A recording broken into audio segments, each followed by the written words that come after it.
बनकर जब प्रकट हुई थी और बेलपत्री के वृक्ष के नीचे बैठकर तुम तप साधना कर रही थी, याद करो, ध्यान दो, 3 पत्ती का बेलपत्र का वृक्ष माता पार्वती के नयन अश्रु से प्रकट हुआ है।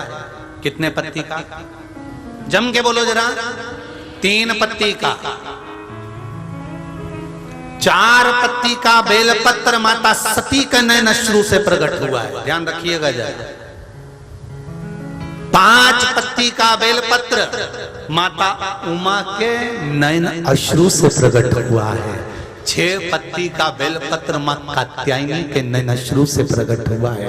बेलपत्री के वृक्ष में 5 पत्ती, 4 पत्ती, 6 पत्ती, 7 पत्ती, 11 पत्ती, 8 पत्ती का कोई बेलपत्र यदि आपको मिलता है तो आप भाग्यशाली हैं कि 3 पत्ती के पेड़ में 5 पत्ती का बेलपत्र मिलना कठिन है। कहीं कहीं ऐसे पेड़ होते हैं जिसमें 6 पत्ती लगती है, कहीं कहीं में 7 लगती है, किसी में 8 लगती है, पर मूल वो है कि 3 पत्ती के बेलपत्र में 5 पत्ती मिलना चाहिए। 3 पत्ती का जो बेलपत्र का वृक्ष है उसमें 4 पत्ती मिलना चाहिए। 3 पत्ती के बेलपत्र के वृक्ष में 6 पत्ती मिलना चाहिए। 3 पत्ती के बेलपत्र के वृक्ष में 8 पत्ती मिलना चाहिए। मूल वो है। कई लोग कहते हैं 6 पत्ती का बेलपत्र का वृक्ष हमने लगा लिया, उसमें 6 पत्ती लगती है, वो बात अलग है। पर 3 पत्ती के बेलपत्र के वृक्ष में जब 4 पत्ती मिले, 5 पत्ती मिले, 6 पत्ती मिले, मतलब 3 पत्ती का जो बेलपत्र का वृक्ष है वो माता पार्वती जी के अश्रु का है। पार्वती जी के ही उस पौधे में जब उमा, सती, कात्यायनी इनका पत्ता प्राप्त होता है तब वो जीवन को सुख प्रदान कर देता है। उस पत्ते की जरूरत है। और हम कितने चतुर हैं। किसी ने कह दिया 6 पत्ती का पौधा है तो उन्होंने कहा हमको 6 पत्ती का ही दो तुम तो।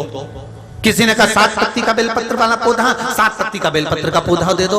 कई आजकल तो ये नर्सरी वाले ऐसा पेड़ पौधे में कट लगाकर जैसा पौधा उनको जन्म देना है, पैदा करना है, उत्पन्न करना है, 5 पत्ती का, 6 पत्ती का, 7 पत्ती का वो पैदा कर सकते हैं। पर शास्त्र की रीति कहती है 3 पत्ती के पौधे में जब 4 पत्ती, 5 पत्ती, 6 पत्ती, 7 पत्ती जब मिलती है तो वो पुण्य फलदायी है।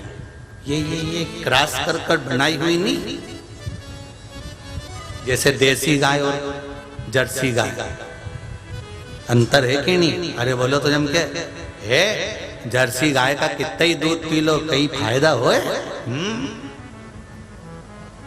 और देसी गाय का दूध पियो तो जैसी गाय जैसा ताजगी भी रहे, रोग मुक्ति भी रहे और उसके जैसा निर्मलता का भाव भी आए। जो जर्सी का दूध पिए तो वो भी जर्सी हो जाए, तो उन्हें कहीं दिक्कत। और देसी जर्सी क्रॉस करके बनाई गई गाय और देसी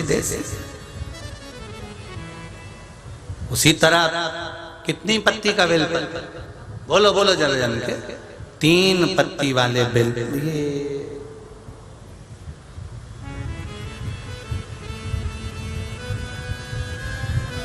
3 पत्ती का बेलपत्र।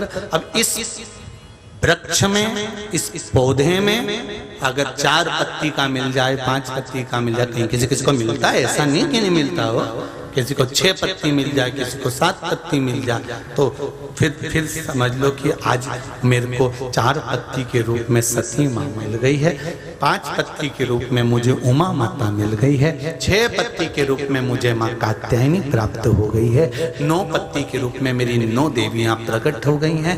यहाँ तक शिव महापुराण कहती है कि बेलपत्री की 3 पत्ती के वृक्ष में 51 पत्ती तक का भी पौधा देवी प्रकट कर देती है, क्योंकि पार्वती का जो जन्म है वो 52वें नंबर का है, 52 नंबर का। इससे पहले माता पार्वती के 51 जन्म हो चुके थे।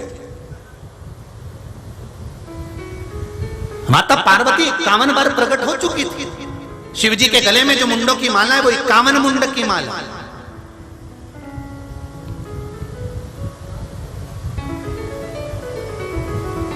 4 पत्ती का जब बेलपत्र मिलता है तो 4 पत्ती के बेलपत्र को शंकर जी पे चढ़ाकर 1 लोटा पानी नहीं चढ़ाया जाता। 4 पत्ती का अगर बेलपत्र शिव को चढ़ाया जाता है तो 4 लोटा जल शिव को समर्पित करा जाता है। फिर उस बेलपत्र को उतार कर अशोक सुंदरी वाली जगह पर रखा जाता है। फिर वहां पर 1 आचमनी जल समर्पित करा जाता है। फिर वो 4 पत्ती के बेलपत्र को उठाकर नंदीश्वर के चरण के पास रखा जाता है। वहां 1 मूंग का दाना समर्पित करा जाता है। फिर उस बेलपत्री को लाकर घर में बरकत के रूप में रखा जाता है। तब वो लक्ष्मी बढ़ाना प्रारंभ करता है। कोई ऐसे ही क्रम नहीं हो जाता कि मिल गया और तुमने रख दिया, उसका क्रम अलग अलग है। 5 पत्ती का बेलपत्र, ऊपर जो जलाधारी टंगी होती है उस जलाधारी का स्पर्श कराया जाता है, शिवलिंग पर चढ़ाया जाता है। मात्र 1 लोटा जल 5 पत्ती के बेलपत्र पर चढ़ता है और 5 पत्ती का बेलपत्र दरवाजे पर खड़े होकर भगवान शंकर के गण भृंगी का स्मरण कर कर, श्रृंगी का स्मरण कर कर उसको लाकर बरकत में रखा जाता है। 5 पत्ती। 6 पत्ती का बेलपत्र मिलता है तो उसको नंदी पर पहले समर्पित कर कर फिर शिव के द्वार पर शंकर भगवान पर समर्पित किया जाता है। फिर 1 लोटा जल समर्पित कर कर 1 चावल का दाना चढ़ाकर उस बेलपत्री को लाया जाता है, बरकत स्थान पर रखा जाता है। 7 पत्ती का बेलपत्र मिलता है, उसका नियम अलग। 7 पत्ती के बेलपत्र को बेलपत्र के वृक्ष के नीचे ही शिवलिंग का निर्माण कर कर पूजन किया जाता है और वहां पूजन कर कर 7 पत्ती के बेलपत्र को शिव को चढ़ाकर फिर अपने घर में रखा जाता है। 8 पत्ती का बेलपत्र यदि प्राप्त होता है तो उसको पहले जो जलाधारी का भाग है, नीचे कटी भाग है जहां शिवलिंग रखा हुआ है, माता जी के उस भाग पर रखा जाता है। उसके बाद में शिव को चढ़ाया जाता है। 1 लोटा जल चढ़ाकर मात्र चंदन लगाकर उसको लाया जाता है। 9 पत्ती का बेलपत्र यदि किसी को प्राप्त होता है,